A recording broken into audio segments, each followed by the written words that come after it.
Assalomu alaykum. Ertalab o'rningizdan turayotganda tizzangizda qirsillagan ovoz eshitiladimi?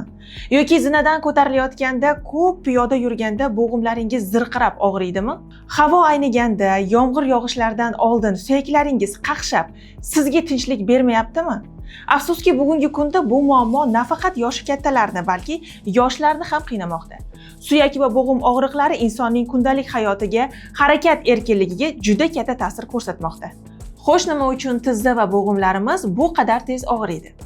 Asosiy sabablari quyidagilar. Birinchidan, yemirilish. Yosh o'tishi bilan bo'g'imlarni bog'lab turuvchi tog'ay to'qimalari o'zining elastikligini yo'qotadi va yemirila boshlaydi. Ikkinchidan, kam harakatlilik va ortiqcha vazn. Biz qancha kam harakat qilsak, bo'g'imlar shuncha qotadi. Ortiqcha vazn esa tizzalarga 2 hissa ortiqcha yuk bosadi. Uchinchidan, tuz yig'ilishi va yallig'lanish. Organizmda moddalar almashinuvining buzilishi bo'g'imlardagi tuz yig'ilishiga sabab bo'ladi. Osteoxondroz, artrozga olib keladi. To'rtinchidan, oziq moddalarning yetishmasligi. Kalsiy, kollagen va muhim vitaminlarning tanamizga yetishmasligi.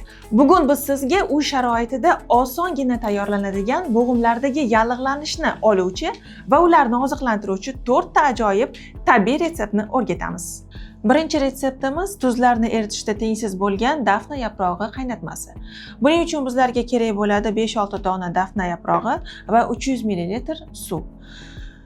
Quyidagicha tayyorlaymiz. Idishga 5-6 dona dafna yaprog'ini solamiz.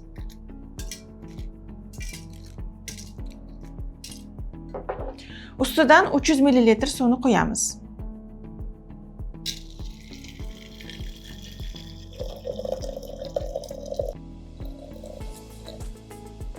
Va past olovda 5 daqiqa davomida qaynatiladi.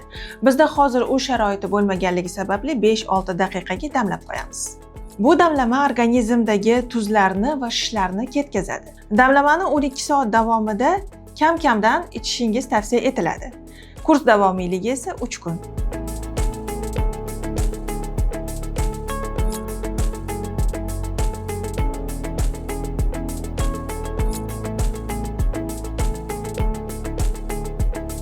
Keyingi retseptimiz yallig'lanishga qarshi zanjabil va asal choyi.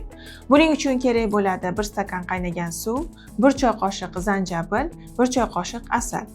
Qaynagan suvga 1 choy qoshiq zanjabilni solamiz va aralashtiramiz, suvni ilishini kutamiz. Va suv iligandan so'ng 1 choy qoshiq asalni qo'shamiz. Asalni qaynoq suvga qo'shib yubormang, chunki foydali xususiyatlarini yo'qotadi. Zanjabil tarkibidagi moddalar organizmda yallig'lanishga qarshi moddalar singari ishlaydi. Asal esa immunitetni oshiradi.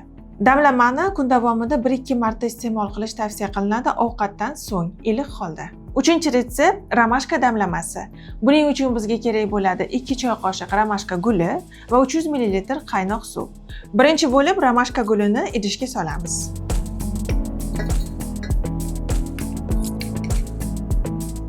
Ustidan qaynoq suv solamiz.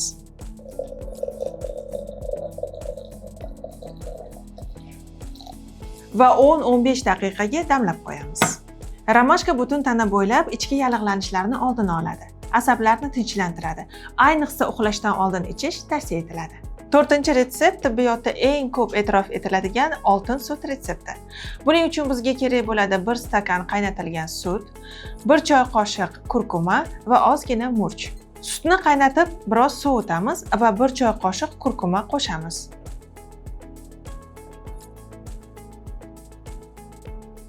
Va ozgina murch qo'shamiz. Va yaxshilab aralashtiramiz.